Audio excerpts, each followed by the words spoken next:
Hello everyone, welcome back to my channel. I hope you all are doing great. So today we are going to study the kingdom Protista in a very easy and interesting way. In this video, I will explain all the important concepts step by step, and you will also get handwritten notes.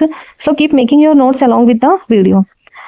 If you find this video helpful, then don't forget to like, share and subscribe to the channel for more information and more educational videos. Now let's begin our chapter, Kingdom Protista. तो चलिए हम सबसे पहले समझते हैं endosymbiotic theory. देखो, शुरुआत में दुनिया में ना मतलब बहुत सिर्फ सिंपल सिंगल सेल्ड प्रोकैरियोट्स जैसे बैक्टीरिया ही प्रेजेंट थे। लेकिन अगर हम आज के टाइम की बात करें तो आज के टाइम में हमारे पास इतने बड़े बड़े प्लांट्स हैं, एनिमल्स हैं, फंगस है, जो कि सब यूकैरियोट्स हैं। तो प्रोकैरियोट से यूकैरियोट बनने के ये जो बीच का पूरा आपका ये कह सकते हो कि जो पूरा सफर रहा या एक ब्रिज की तरह जो जिसने काम किया, आज हम उसी किंगडम को पढ़ने वाले हैं और हमारा वो किंगडम है प्रोटिस्टा। तो देखो, जैसे कि आप सबको पता है कि आज हम किंगडम प्रोटिस्टा को पढ़ने वाले हैं, लेकिन किंगडम प्रोटिस्टा से पहले आपको एक और बात जाननी जरूरी है जो कि किंगडम प्रोटिस्टा के ओरिजिन के बारे में है। तो मतलब किंगडम प्रोटिस्टा किस तरीके से ओरिजिनेट हुए, उसके लिए थ्योरी है एंडोसिम्बायोसिस थ्योरी। तो हम इसको कैसे समझेंगे? अब तक हमने जितने भी मतलब मोनेरा के अंदर जो भी बैक्टीरियाज के बारे में पढ़ा, हमने पढ़ा कि जब शुरुआत हुई थी ना, तो शुरुआत एक सिंगल सेल से हुई थी। लेकिन अगर हम आज की बात करें तो आज के टाइम में हमारे पास बड़े बड़े प्लांट्स हैं, एनिमल्स हैं, फंगस के ग्रुप्स हैं, मतलब इतने सारे एनिमल्स हैं जो कि मल्टीसेलुलर है, यूकैरियोट्स है। लेकिन ओरिजिनेट जो आपका ओरिजिन हुआ था वो तो प्रोकैरियोट जैसे बैक्टीरिया से हुआ था। तो प्रोकैरियोट से यूकैरियोट बनने तक का ये जो सफर था ना, और इनके बीच में जो एक कड़ी रही जिसने ब्रिज की तरह काम किया, वो है किंगडम प्रोटिस्टा। हम किंगडम प्रोटिस्टा के आज इवोल्यूशन को पहले समझेंगे और फिर उसकी सारी फीचर्स के बारे में पढ़ेंगे। तो चलिए बताती हूँ मैं आपको किंगडम प्रोटिस्टा की कहानी।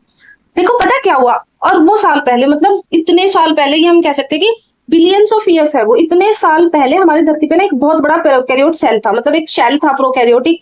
और उसने भाई क्या किया, उसके आसपास जो छोटे छोटे मतलब आजाद बैक्टीरिया घूम रहे थे ना, फ्रीली अपना एंजॉय कर रहे थे, उसने ना उन छोटे छोटे बैक्टीरिया को खा लिया। अब नॉर्मली क्या होता है कि जब कोई बड़ा शेल किसी छोटी चीज को खा जाता है तो उसको डाइजेस्ट कर जाता है। लेकिन यहाँ एक ट्विस्ट आया, क्योंकि हमें प्रोटिस्टा मिलने थे। इस बड़े शेल ने उन छोटे सेल को क्या करा, डाइजेस्ट नहीं किया। ठीक है, तो मतलब छोटे सेल ने बोला कि तुम मुझे मत खाओ प्लीज प्लीज, उसने रिक्वेस्ट किया तो उसने बोला ठीक है, ओके। तो दोनों के बीच में ना एक डील हो गई। मैंने बोला ठीक है, एक डील डन करते हैं, जिसे हम सिम्बायोटिक रिलेशनशिप कहते हैं। सिम्बायोटिक का मतलब होता है जिसमें दोनों, एक ऐसा रिलेशनशिप जिसमें दोनों को फायदा होता हो। तो जो छोटे बैक्टीरिया को, छोटे माइक्रो ऑर्गेनिज्म को प्रोकैरियोटिक शेल ने, बैक्टीरिया ने खाया था ना, तो उसने बोला हम एक सिम्बायोटिक रिलेशनशिप बनाते हैं जिसमें तुम मुझे प्रोटेक्ट करना, मतलब के तुम मुझे प्रोटेक्ट करोगे ताकि मुझे कोई ना खाए, और बदले में मैं भी तुम्हारी हेल्प करूंगा, तुम मेरी मदद करो मैं तुम्हारी मदद करूंगा। ऐसा करके क्या हुआ, दोनों के दोनों साथ में रहने लगे। ठीक है, तो फिर क्या हुआ, इस तरीके से उन दोनों के बीच में सिम्बायोटिक रिलेशनशिप हो गई।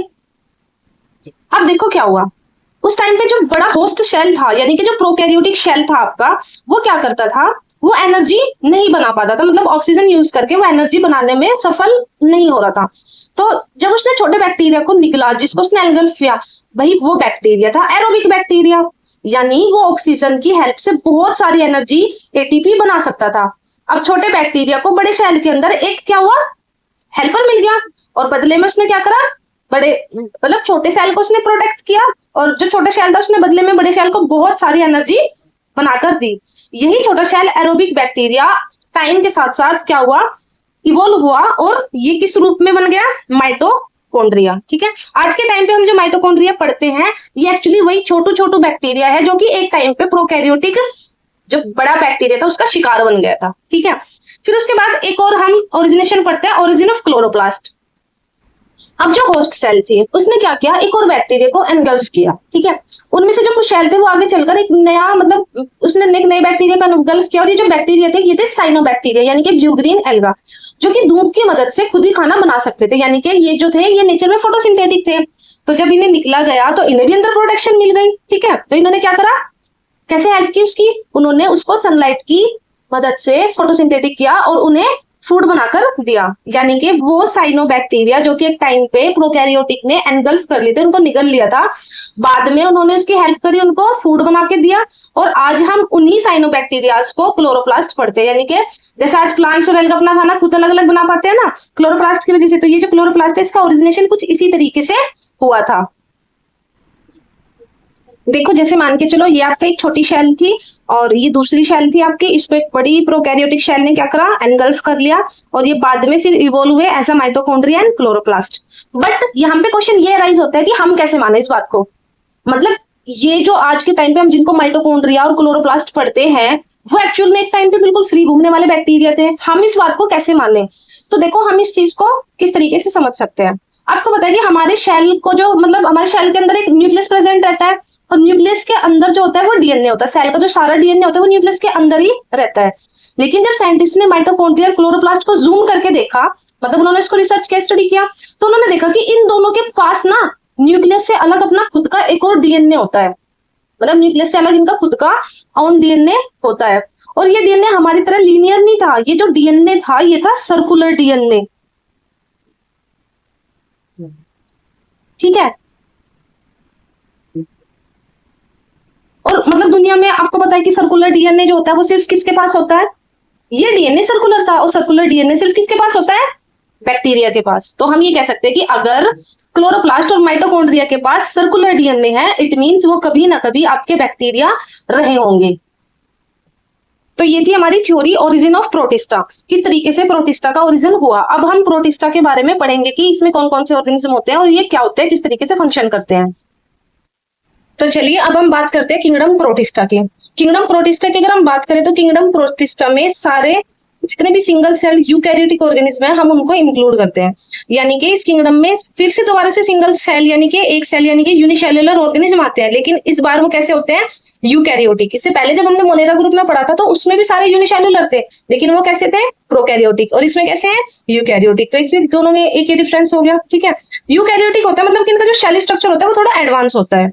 इनके पास क्या होता है, शेल वॉल होती है, मतलब न्यूक्लियस जो होता है वो वेल डिफाइनिंग होता है, मेम्ब्रेन बाउंड ऑर्गेनेल्स इनके पास प्रेजेंट होते हैं। लेकिन इस ग्रुप की नहीं खास बात क्या है, ये जो यूनिसेल्युलर यानी कि ये जो यूकैरियोट्स का ग्रुप है, यूनिसेल्युलर यूकैरियोट्स का, इसको ना हम एक डस्टबिन किंगडम भी बोलते हैं। क्या बोलते हैं इसको, डस्टबिन किंगडम। क्यों, क्योंकि जो किसी भी किंगडम में फिट नहीं होता, या ऐसा ऑर्गेनिज्म किसी भी किंगडम में फिट नहीं हुआ, वो यहाँ आ जाता है। इसी वजह से इसके बहुत सारे ग्रुप्स हम पढ़ने वाले हैं प्रोटिस्टा के। तो आपको एक नई बात पता चली ना कि इसको हम किंगडम प्रोटिस्टा को क्या कहते हैं, डस्टबिन किंगडम भी इसी को कहते हैं। अगर हम इनकी कुछ जनरल कैरेक्टरिस्टिक्स की बात करें तो आपको पता है कि ये सिंगल सेल के बने होते हैं, लेकिन इनका जो सेलुलर मशीनरी होता है वो बहुत ज्यादा कॉम्प्लेक्स और एडवांस होता है। अगर हम इनके हैबिटेट की बात करें तो ये ज्यादातर हमें पानी में देखने को मिलते हैं, जैसे कि फ्रेश वाटर हो गया आपका, या मेराइन वाटर हो गया यानी कि समुद्र का पानी में, या फिर गीली मिट्टी, मतलब कोई भी मॉइस्ट सॉइल जिसको हम बोलते हैं मॉइस्ट प्लेस, नमी वाली जगह पर ये आपको देखने को मिलेंगे। उसके बाद हम इनकी शेल में देखते हैं कि क्या क्या प्रेजेंट होता है। इनकी शेल में प्रेजेंट होता है ट्रू न्यूक्लियस, न्यूक्लियर मेम्ब्रेन और बहुत सारे मेम्ब्रेन बाउंड ऑर्गेनेल्स। जैसे कि इनका जो जेनेटिक मटेरियल होता है यानी कि डीएनए, वो एक बिल्कुल सिक्योर न्यूक्लियर मेम्ब्रेन के अंदर बंद होता है। इस वजह से इसको हम क्या बोलते हैं, यूकैरियोट्स जो होते हैं वो आपके स्टैंडर्ड ऑर्गेनेल्स होते हैं, ठीक है। उसके बाद अगर हम बात करें, इनमें फ्लैजिला पाई जाती है और सीलिया पाई जाती है। प्रोकैरियोट्स के अंदर फ्लैजिला और सीलिया प्रेजेंट होती है। फ्लैजिला मेनली आपका लोकोमोशन में यानी कि मूवमेंट में हेल्प करती है, और सीलिया आपकी जो हेल्प करती है वो फीडिंग में हेल्प करती है, यानी कि चलने फिरने के लिए इनके पास फ्लैजिला होते हैं और फीड करने के लिए इनके पास क्या होते हैं, सीलिया प्रेजेंट होते हैं। अगर हम प्रोटिस्टा ग्रुप की बात करें तो ये एक कनेक्टिंग लिंक फॉर्म करते हैं between plants, animals and fungi. क्यों, क्योंकि इनके जो मतलब फीचर्स है वो सबके आपस में मिलते जुलते हैं। फिर अगर हम बात करें कि जो बाउंड्रीज होती है इस किंगडम की वो वेल डिफाइंड नहीं है, क्योंकि बहुत सारे जो ऑर्गेनिज्म है वो मिक्स फीचर शो करते हैं। मतलब इस किंगडम का कोई भी फिक्स बाउंड्री नहीं है। एक बायोलॉजिस्ट मतलब इसको प्लांट बोल सकता है, दूसरा इसको एनिमल या प्रोटिस्ट कह सकते हैं, क्योंकि उनमें मिक्स फीचर होते हैं। जैसे इसका हम आगे एग्जाम्पल पढ़ेंगे, मैं अभी आपको बता देती हूँ। हम यूग्लिना के बारे में पढ़ेंगे तो यूग्लिना में ना प्लांट की तरह क्लोरोफिल भी होता है और एनिमल की तरह उसमें शेल वॉल प्रेजेंट नहीं होती। मतलब अगर हम उसमें ये देखें कि प्लांट जैसे फीचर क्या है तो उसमें क्लोरोफिल प्रेजेंट होता है, तो फिर हम उसको प्लांट कह सकते हैं। लेकिन भाई उसमें तो शेल वॉल प्रेजेंट नहीं होती, तो शेल वॉल किस में नहीं होती, एनिमल में नहीं होती। इस वजह से इनकी जो बाउंड्री है वो थोड़ा ब्लरी है, मतलब हम इनको अच्छे से नहीं बता सकते इनके बारे में, इनकी जो फीचर्स है वो वेल डिफाइंड नहीं है। फिर अगर हम इनकी बात करें न्यूट्रिशन की, हम इनमें अगर न्यूट्रिशन की बात करें तो न्यूट्रिशन में क्या होता है आपका, न्यूट्रिशन इनमें 3 तरीके का देखने को मिलता है। तीनों तरीके के न्यूट्रिशन के बारे में हम जानते हैं। न्यूट्रिशन होता है इनमें ऑटोट्रोफिक, इनके कुछ ग्रुप में हेटेरोट्रोफिक और इनका तो एक इतना स्पेशल ग्रुप है भाई, वो शो करता है मिक्सोट्रोफिक न्यूट्रिशन। अब ये मिक्सोट्रोफिक क्या होता है?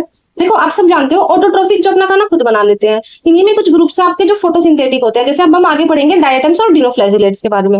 हेट्रोट्रोफिक जो दूसरे ऑर्गेनिज्म पर डिपेंड रहते हैं खाने के लिए, आज हम इसी में पढ़ेंगे। इनके कुछ ग्रुप्स है जैसे अमीबा और प्रोटोजोआंस।